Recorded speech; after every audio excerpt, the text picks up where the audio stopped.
un podcast de Cooperativa. Este es el podcast de Lo que queda del día, una presentación de cooperativapodcast.cl, otra forma de escuchar.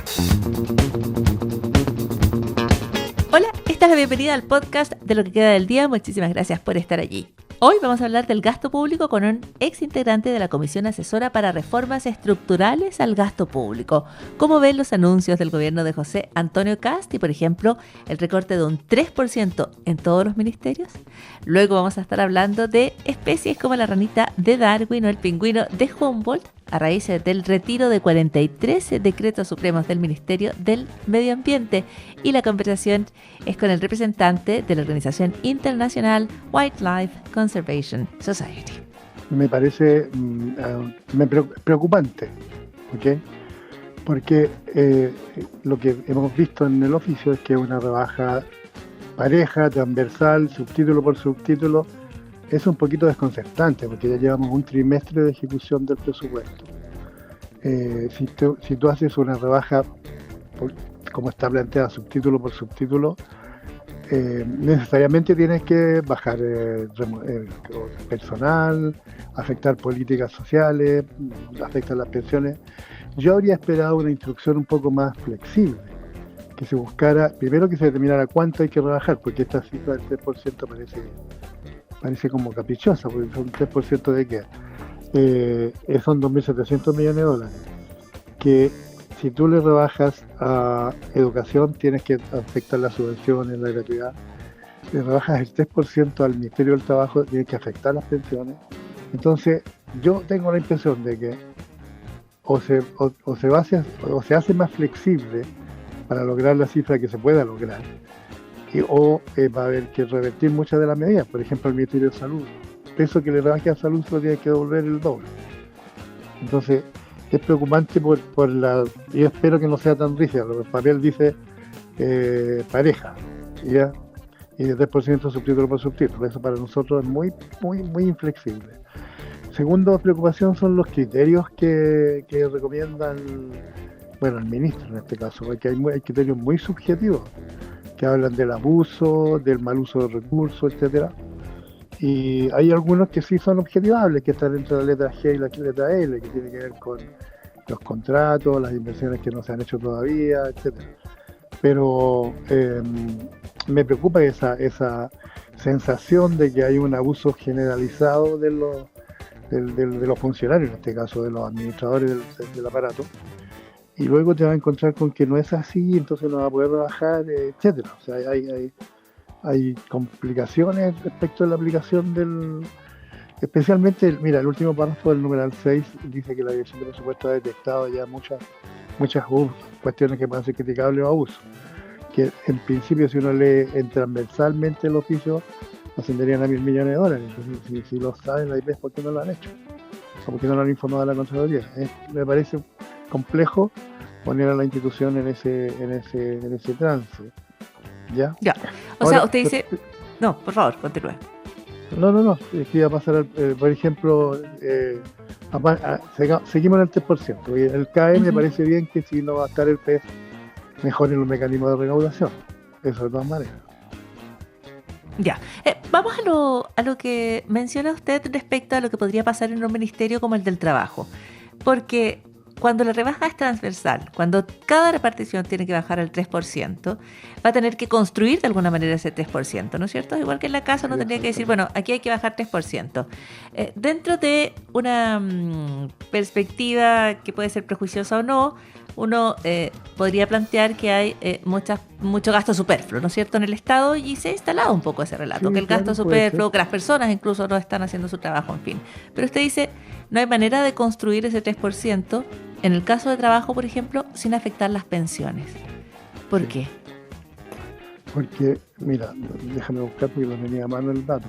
Ya. El presupuesto de las pensiones es alto, entonces si tú vas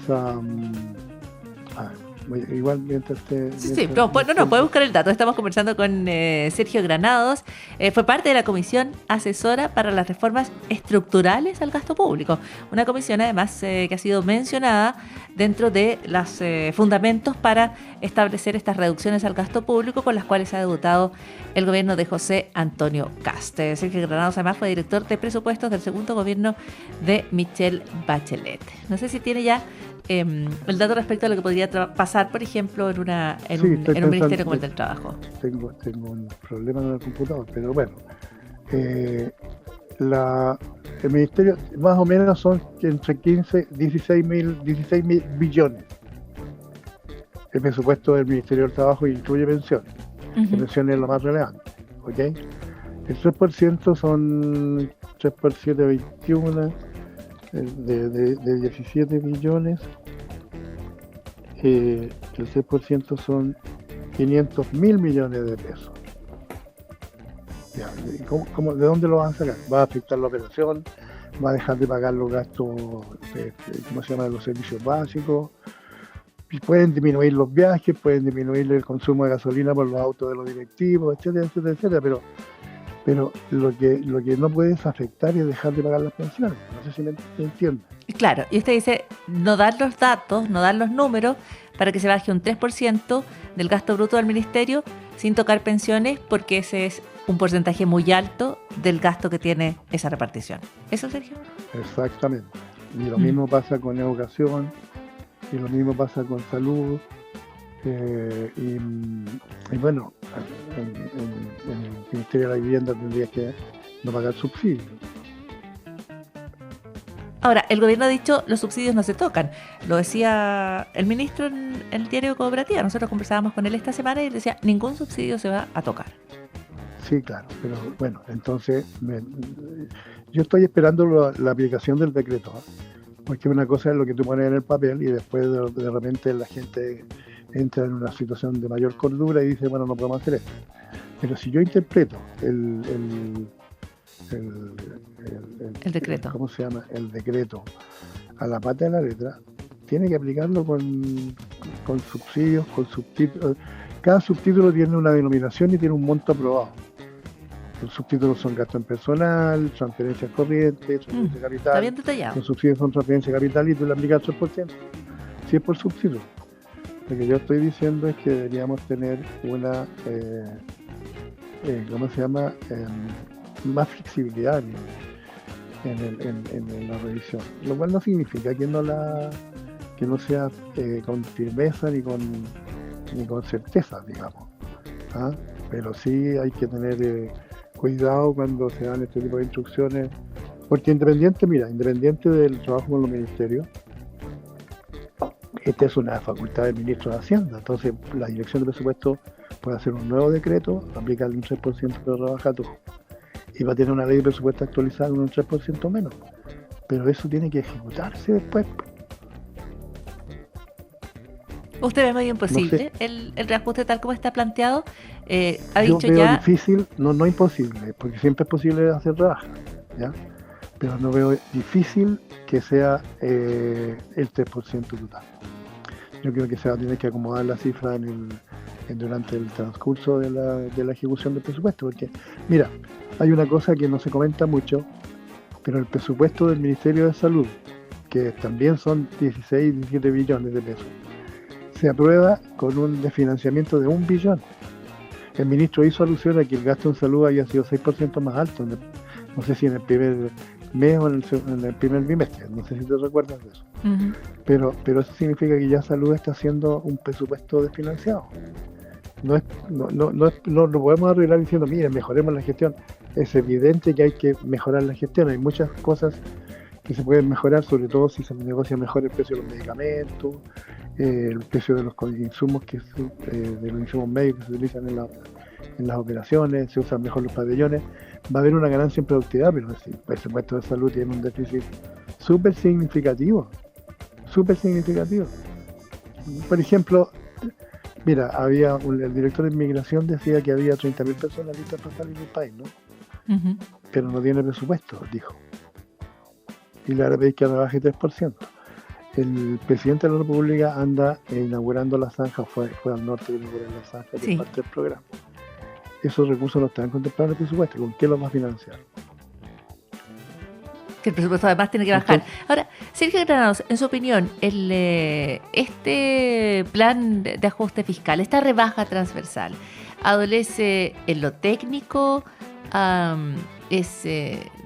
le falta reflexión, le sobró ideología, le sobra voluntarismo. ¿Cómo describiría usted la rebaja? Yo creo que, mira, no puedo decir que vienen llegando porque la gente que está en la IPRE es gente que trabajó mucho tiempo ahí. Entonces, yo creo que es voluntarismo. Y yo creo que a veces el voluntarismo conduce por malos caminos. Hay que estar más proclive a aceptar que la realidad no la podemos cambiar como queramos, independientemente de que haya una predisposición a decir que el gasto es muy alto. El gasto en Chile no sé si es tan alto comparado con otras regiones, otros países, no es tan alto, pero el déficit del año pasado, que fue 3 veces se repitió, la falta de ingresos la asociamos más bien a que tenemos exceso de gasto. Ya, entonces veamos, ¿en dónde tenemos exceso de gasto? No tenemos exceso de gasto en seguridad, no tenemos exceso de gasto en pensiones. Ahí depende de cómo te aproximes al tema. Algunas personas podrían decir que gastamos mucho en las Fuerzas Armadas, pero son las reglas del juego. ¿Fijas? Entonces, no exactamente dónde sobra la plata, no lo sé. Pero sí sé que si tú puedes ir haciendo un trabajo que yo le llamo de carpintería, que va revisando institución por institución, programa por programa. Nosotros hicimos ese trabajo en la comisión y llegamos a la conclusión de que se podrían trabajar 2.500 millones de dólares en 4 años, en forma pausada y en forma gradual. O sea, pero hacer una rebaja brutal de 4.000 millones, porque son los 3.000 más 1.000 adicionales. Para mí muy complejo. Yo no digo que no se pueda hacer, todo se puede hacer por decreto, pero la realidad va a demostrar que van a tener que revertirse algunas medidas que se están tomando. Sergio Granados, dentro de las declaraciones que ha entregado el ministro de Hacienda, cuando se refiere a los cambios en el CAE, él argumenta que esto es parte de las recomendaciones que entregó la Comisión Asesora para las Reformas Estructurales al Gasto Público. ¿Coincide lo que se está planteando respecto al CAE con lo que concordó la Comisión? Mira, no recuerdo exactamente que nos hayamos referido al CAE. De hecho, en la Comisión decidimos no referirnos al FES, ¿ok? Uh-huh. Entonces, pero sí, la recomendación siempre es que mejoren los sistemas de cobro y que se eviten los abusos, porque ahí detectamos también que había ciertos abusos en la gratuidad. Pero nosotros lo que básicamente nos concentramos fue en decir, mire, la propuesta de limitar la gratuidad en el largo plazo es aparentemente razonable, muy razonable, y lo proponemos al Ejecutivo, en ese caso era Marcel el ministro, evaluar la posibilidad de que se suspenda la aplicación de la gratuidad al decir octavo, 9 y 10, porque a nuestro juicio podrían tener recursos para pagar, y a la vez que se piense en un sistema de crédito que si hay jóvenes de esos segmentos que no tengan una familia que responda, puedan endeudarse.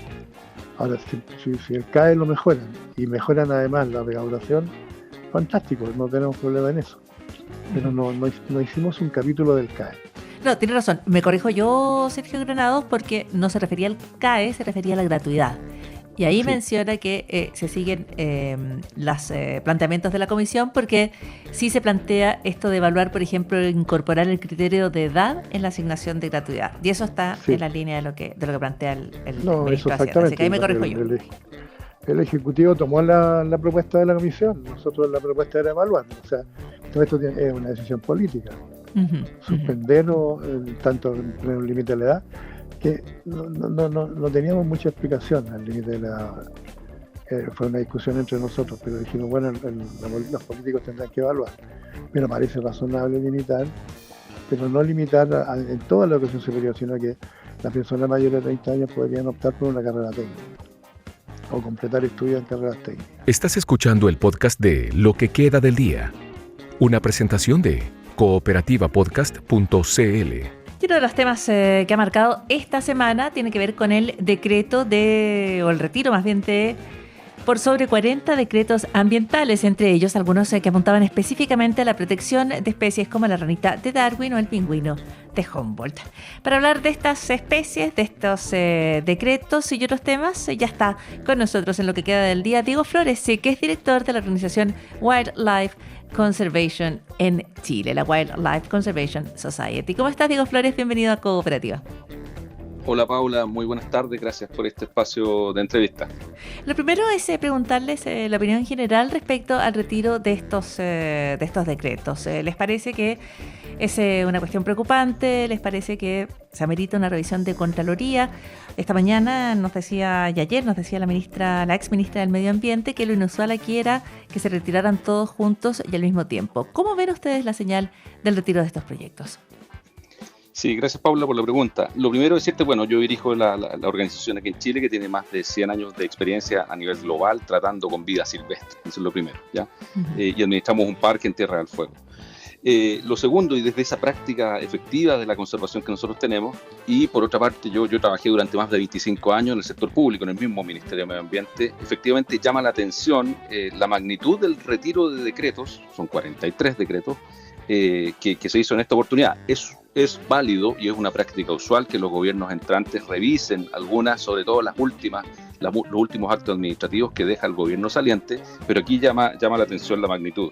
Y es importante dejar ver de que de los 43 decretos retirados, 28 tienen relación con materias de biodiversidad, 9 en relación a áreas protegidas, salares y otras áreas protegidas, 2 sobre especies, el Monumento Natural Pingüino y el Plan Recoge la Ranita de Darwin, y 12, que no se ha hablado mucho, pero que son reglamentos muy importantes para poner en marcha el nuevo servicio de biodiversidad y áreas protegidas. Entonces llama la atención que cuando se pide certeza jurídica, justamente todos estos decretos y sobre todo los reglamentarios van en la dirección de dar esa certeza y que se retiren para revisar es válido, pero el volumen es lo que llama la atención.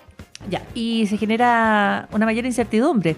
Es lo que tú planteas en un entorno donde precisamente para las inversiones, para apostar a distintos proyectos, lo que se necesita saber es cuáles son las reglas del juego, ¿no? Y eso es de alguna manera la primera reflexión respecto a lo que preocupa en torno a estos retiros.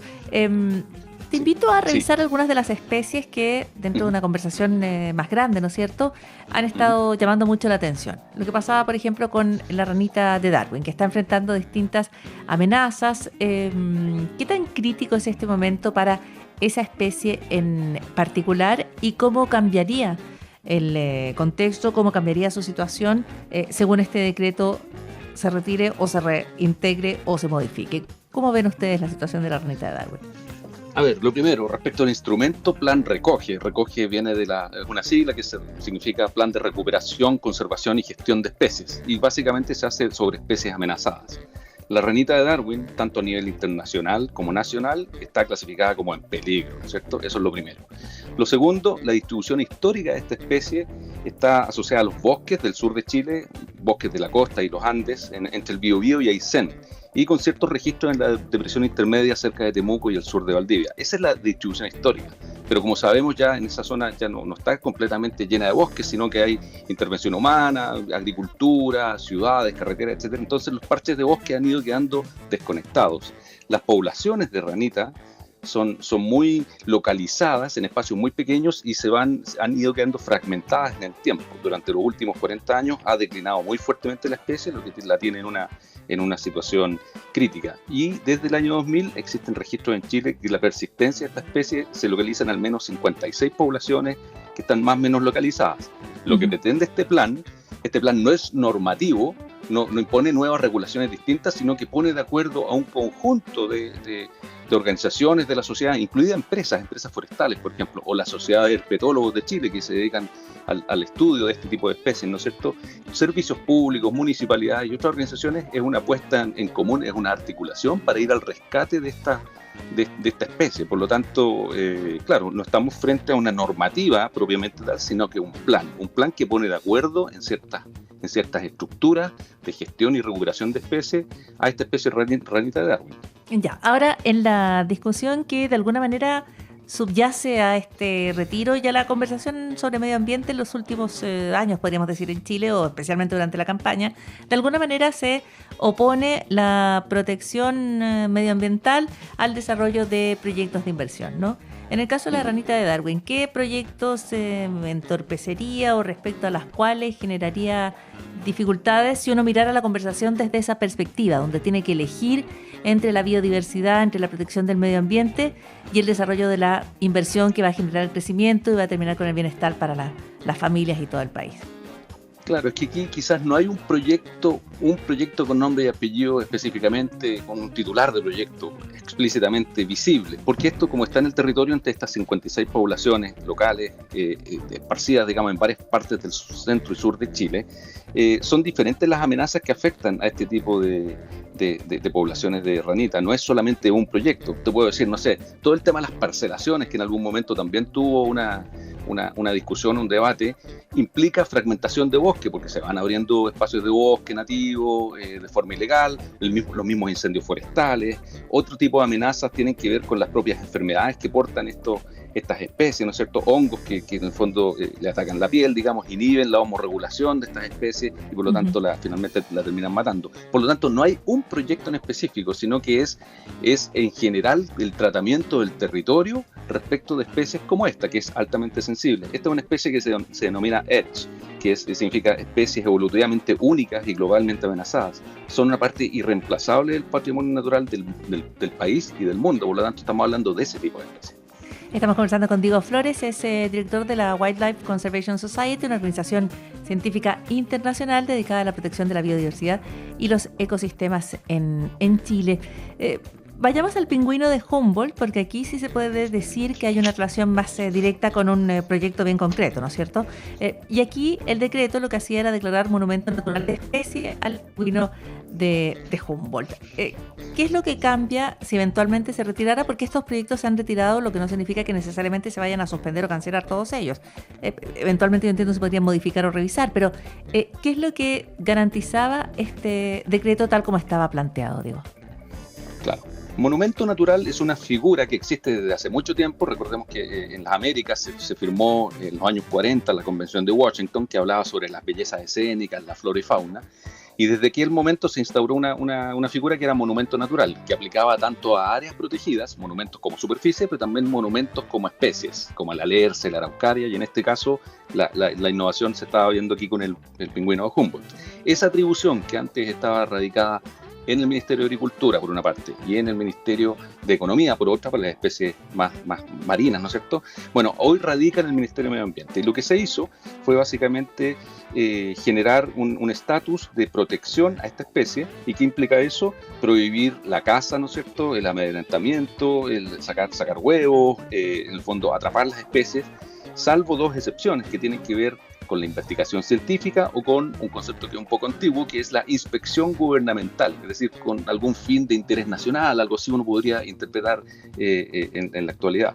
Ahora, tú partías la pregunta diciendo que hay un proyecto específico, pero claro, el pingüino de Humboldt es una especie que recorre desde el sur, desde la zona de Galápagos, ¿no es cierto?, por toda la corriente de Humboldt, Perú y Chile, hasta incluso la zona norte de Chiloé. Por lo tanto, no es una medida que tenga que ver, no tiene relación con un proyecto en particular, sino que tiene que ver con que las poblaciones de esta especie en las últimas décadas han ido declinando desde las 30.000 ejemplares, hace un par de décadas atrás, a lo que se estima hoy día en Chile 12.000 ejemplares, y que son afectadas por fenómenos como el Niño, ¿no es cierto?, la oscilación de los océanos, de las temperaturas superficiales, la escasez de alimento, que esta especie se alimenta básicamente de sardinas, anchovetas, ese tipo de alimentación, y también está afectada por la gripe aviar, por la influenza aviar, ¿no es cierto? Entonces, no es en relación a un proyecto específico, sino que a la amplitud total de amenazas que presenta la especie en este rango de distribución.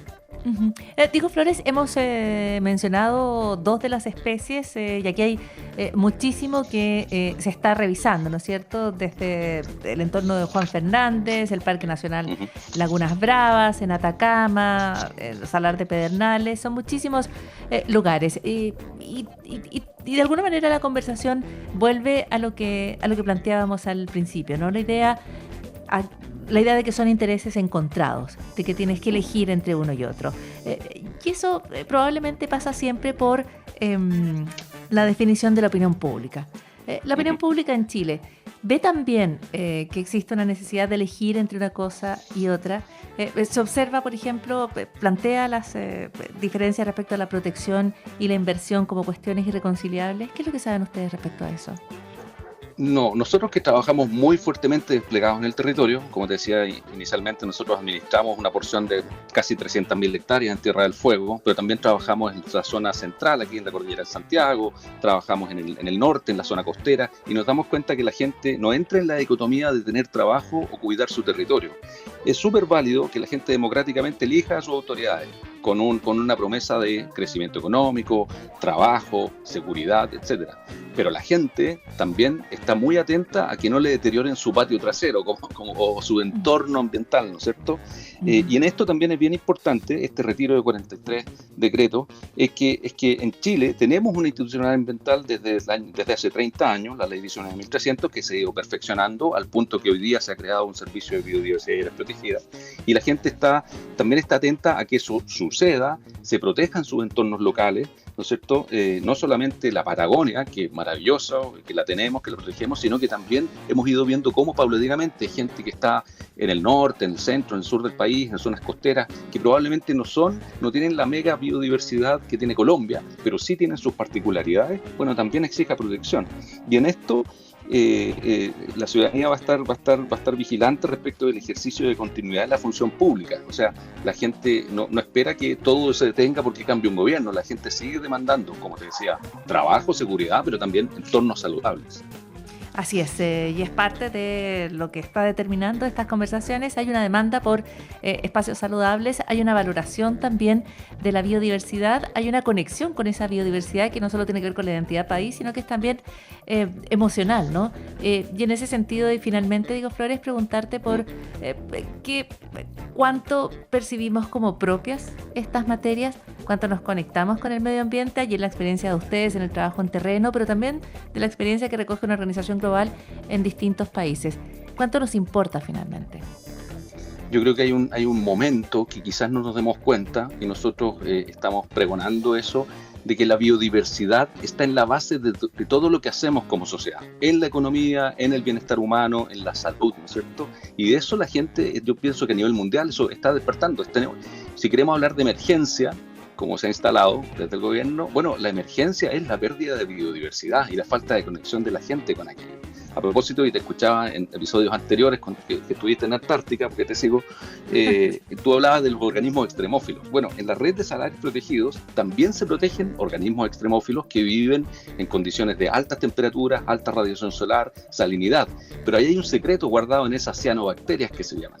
El secreto es que tienen la capacidad, al vivir en condiciones tan extremas, de, por ejemplo, remediar suelos que están contaminados. Entonces, en la biodiversidad tenemos muchos secretos escondidos que tienen relación no solamente con lo bonito y emocional, sino que con también darle una sostenibilidad al sector productivo de nuestro país y del mundo. Entonces, ese es el secreto que yo creo que la gente de a poco ha ido entendiendo, lo ha ido conceptualizando, internalizando en su vida diaria.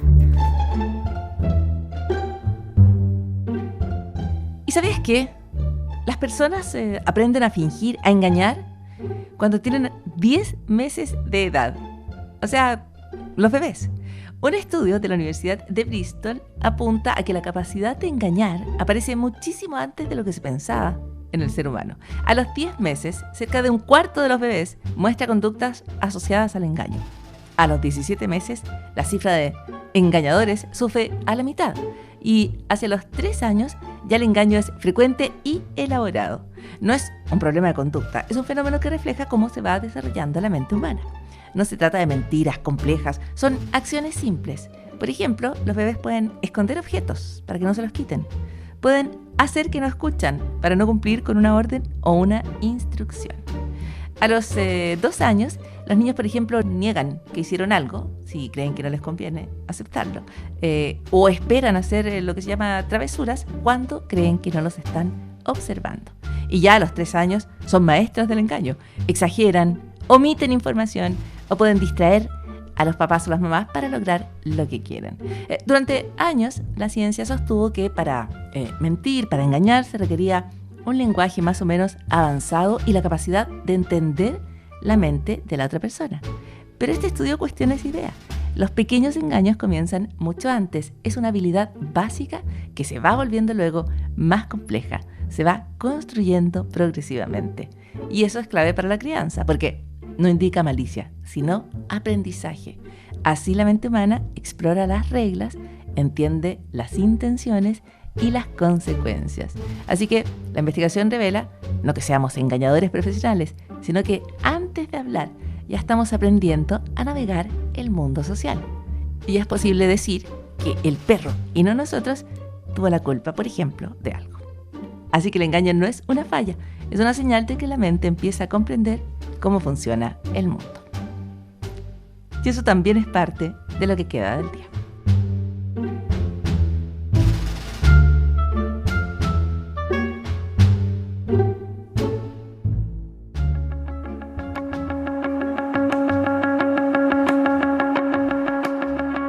Continuamos en lo que queda del día para hablar de un avistamiento extraño, una bola de fuego en el cielo, tan brillante como para poder haberse visto a plena luz del día. Se registró el martes de esta semana por la mañana en la zona del este de los Estados Unidos y tuvo además un fuerte estruendo. El fenómeno es probablemente el de un meteorito brillante o más bien un fragmento de roca espacial que se quema cuando entra en la atmósfera terrestre. Se llaman bolas de fuego porque pueden brillar tanto más que Venus, uno de los objetos más luminosos en el cielo. El evento se observó cuando eran cerca de las 9 de la mañana y dejó un rastro en el cielo, acompañado en algunos lugares por un fuerte golpe cuando el objeto rompe la barrera del sonido. El tipo de avistamiento que se registró durante esta semana es poco frecuente, porque para ser visible durante el día, un meteorito tiene que ser excepcionalmente brillante. Así que no se trató ni de una explosión ni de un fenómeno terrestre, sino de una roca espacial desintegrándose a gran velocidad y tan intensa como para hacerse ver en pleno día. Y eso también es parte de lo que queda del día. Aquí termina el podcast de Lo que queda del día. Lo escuchas en vivo de lunes a viernes desde las 4 de la tarde en Radio Cooperativa. Y todos los días en cooperativapodcast.cl.